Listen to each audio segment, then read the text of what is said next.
Okay, picture this. You're in a tight channel, the tide's pushing you, and the weather's closing in.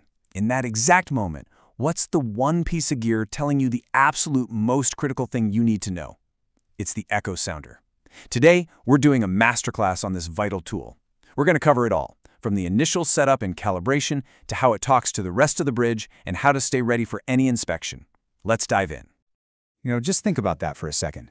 A ship without a properly used echo sounder is basically sailing blindfolded. I remember hearing a story about a vessel that ran aground in a channel that was, on paper, perfectly safe. Turns out, they were just glued to their charts, not paying attention to their echo sounder. That single oversight costs them big time. Mastering this instrument means you are always in control of that critical safety buffer between your ship and the seabed. It's not just a skill, it's a non-negotiable part of the job. So here's our game plan. We've got 5 sections. We'll start with the basics, what it is and why it's so important. Then I'll show you a foolproof setup method. After that, we'll see how it plugs into the whole integrated bridge, run through some real-world what-would-you-do situations, and finally, we'll make sure you're always ready for port state control. All right, first things first. Before we even touch a single button on the echo sounder, we've got to understand what's going on under the hood. Knowing the how and why behind it will make you a way more effective and, more importantly, a much safer navigator. At its core, it's actually pretty simple. The echo sounder yells "ping" down at the seabed and then listens for the echo to come back. It just times that round trip, knows how fast sound travels in water, and bam, it calculates the depth. But here's the cool part. We use different frequencies for different jobs. In shallow water, we use a high frequency, 200 kilohertz. Think of it like a sharp focus spotlight. It gives you a super detailed picture of the bottom, which is exactly what you want in a narrow channel. But when you get into deep water, we switch to a lower frequency, 50 kilohertz. This is more like a floodlight. It can penetrate way deeper, so we can still get a reading even if it's a little less detailed. So why do we really need this thing? Well, it's about a lot more than just knowing how deep the water is. It's a key player in so many parts of safe navigation. It helps us maintain that safe underkeel clearance. It lets us double-check our charts. It shows us what's happening with squat as we pick up speed. It helps us anchor safely. And it provides a legal record for the VDR. It really is our eyes below the keel, and we have to know it inside and out.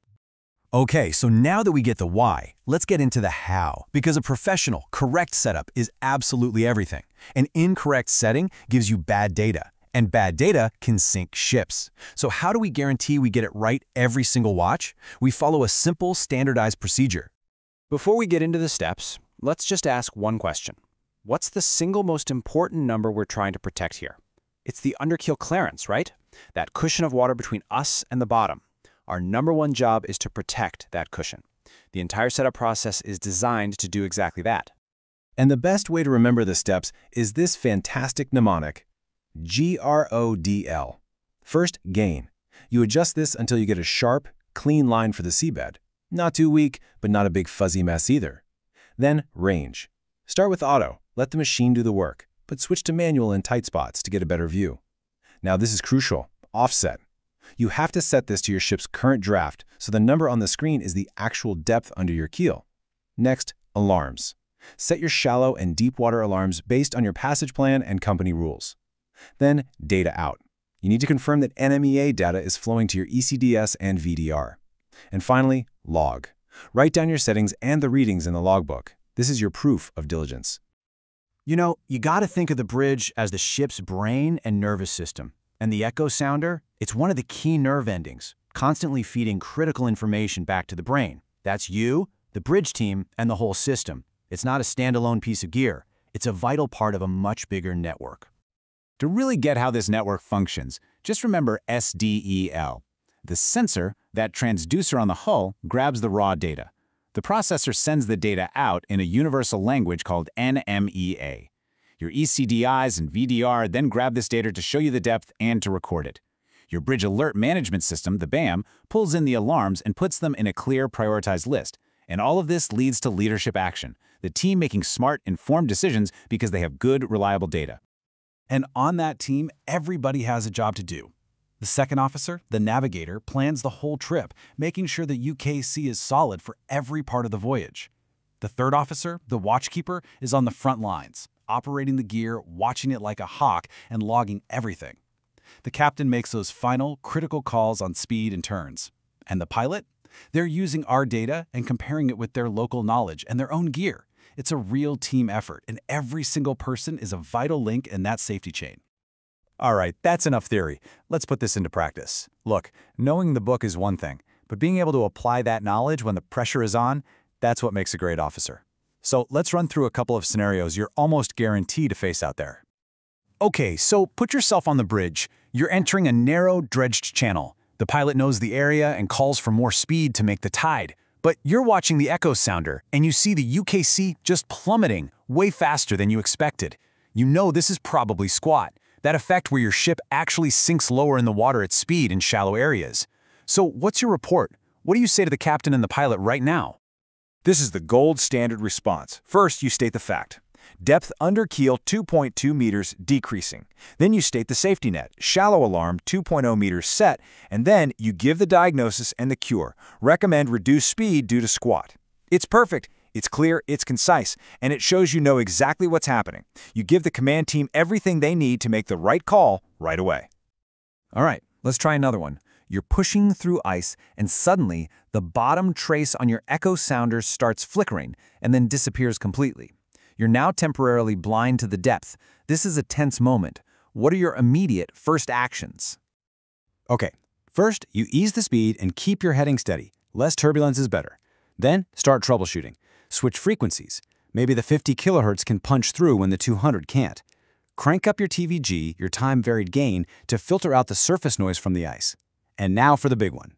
Do not order astern propulsion. I'm serious. Going astern can suck ice and air right under your transducer, blinding you completely. Even worse, it can wreck your propeller. Just don't do it. Instead, make a calm, clear report. Captain, bottom trace is intermittent due to ice. This last section, this is all about professionalism. Because a well-run, properly maintained echo sounder is a huge signal to any port state control officer that they're dealing with a sharp, competent bridge team. And that's exactly the impression you want to give.